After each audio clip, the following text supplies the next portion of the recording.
ఏ రోజన్నా ఈ ట్విట్టర్ పిట్ట ఈ ఫార్ములా ఈ రేస్ గురించి అప్పుడు మాట్లాడిండు అధ్యక్ష. ఇవాళ నిన్న సాయంత్రం నుంచి ఎట్టి పరిస్థితుల్లో చర్చ జరగాల్సిందే, ఈ సభను నడవనీయం. ఏంటి అధ్యక్ష దురహంకారం? 2023 డిసెంబర్లో ఓడించి అధికారంలోకి వెళ్ళి దించారు. ఇంకా వాళ్ళ అహంభావం తగ్గలేదని 2024 పార్లమెంట్ ఎన్నికల్లో డిపాజిట్లు పుంజుకున్నారు అధ్యక్ష. అయినా ఇంకా వీళ్ళు అధికారం పోయినా మారలేదు, డిపాజిట్లు పోయినా మారలేదు. ఈరోజు మెదడు కూడా పోయినట్టుంది అధ్యక్ష వాళ్ళు చేస్తున్న అల్లరి చిల్లర పనులు చూస్తుంటే. అధ్యక్ష, మనం బాధ్యత కలిగిన ప్రజాప్రతినిధులం. ఇంత కీలకమైన సమస్య చర్చ జరుగుతున్నప్పుడు ఈ చర్చను కొనసాగించి చర్చ పూర్తయిన తర్వాత తీసుకోమని అడగనున్నారు అధ్యక్ష. తమరు అనుమతిస్తే ఏదైనా. ఇవాళ నేను ఎందుకు వివరాలు ఇక్కడ మొత్తం చెప్పలేకపోతున్నానంటే, ఒక పక్కన ఏసీబీ విచారణ చేస్తుంది, రెండవ పక్కన కోర్టులో అతను వాదనలు వినిపిస్తున్నాడు.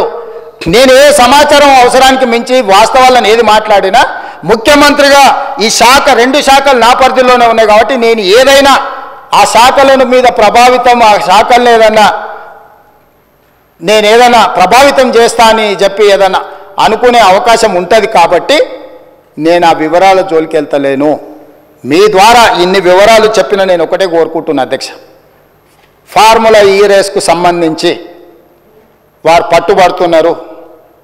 ఒకసారి అధికారులతో ఒకసారి కోర్టులో పరిస్థితులను అంచనా వేసుకున్నాక మీరెప్పుడు పిలిస్తే అప్పుడు ఇక్కడైనా ఎక్కడైనా ఒకవేళ వాళ్ళకి శాసనసభలో చర్చించడానికి వాళ్ళకు ఒకవేళ ఏమైనా ఇబ్బందులు ఉంటే వాళ్ళ పార్టీ ఆఫీస్కి అయినా కూడా వస్తాం అధ్యక్ష, మాకేం అభ్యంతరం లేదు.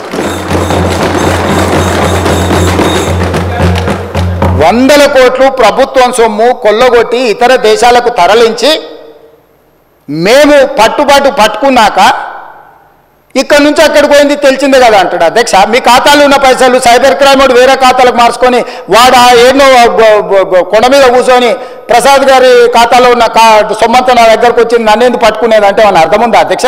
హెచ్ఎండిఏ ఖాతాలో ఉండాల్సిన కోట్ల రూపాయలు లండన్లో ఏదో కంపెనీకి మార్చి ఆ లండన్ కంపెనీ వెనకాల నీకేం లాలుచుందో చెప్పకుండా ముందు ట్రైపార్టీ అగ్రిమెంట్ ఉన్నదాన్ని బైపార్టీ అగ్రిమెంట్ చేసి బైపార్టీ అగ్రిమెంట్ల ఎన్నికల నిబంధనలు ఉల్లంఘించి రాష్ట్ర ప్రభుత్వ విధి విధానాలను ఉల్లంఘించి అన్ని రకాలుగా కోట్ల రూపాయలు అధ్యక్ష.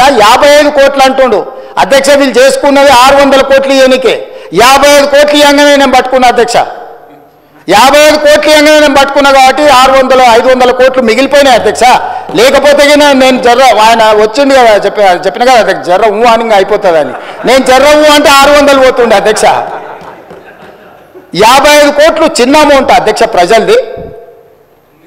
ఇవాళ హాస్పిటల్లో 50,000 లక్ష రూపాయలు హాస్పిటల్ ఖర్చులకు లేకుండా ప్రాణాలు పోతున్నాయి అధ్యక్ష.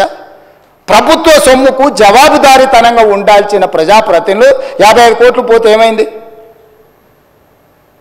ఇవాళ ఈ రేసులు అంటాడు, ఫార్ములా రేసులు అంటాడు, ఎల్లుండి రేసు గుర్రాలతో కూడా ప్రతిష్ట వస్తుందంట, ఆ తర్వాత జువ్వా కూడా ఇది అంటాడు, ఆ తర్వాత గుట్కా కూడా అంటాడు, ఆ తర్వాత డ్రగ్స్ కూడా అంటాడు. ఇవన్నీ కూడా ఏదో రకంగా పాపులారిటీ తెచ్చేటివే కదా అధ్యక్ష.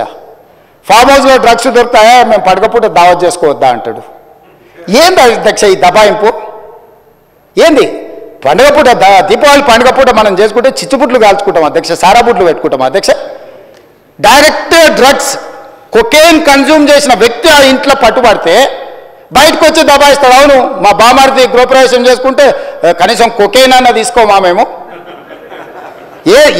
ఏ సంస్కృతిలో ఏ సాంప్రదాయంలో ఉంది అధ్యక్ష? మీరు చూడండి వారు ఏం మాట్లాడుతున్నారో.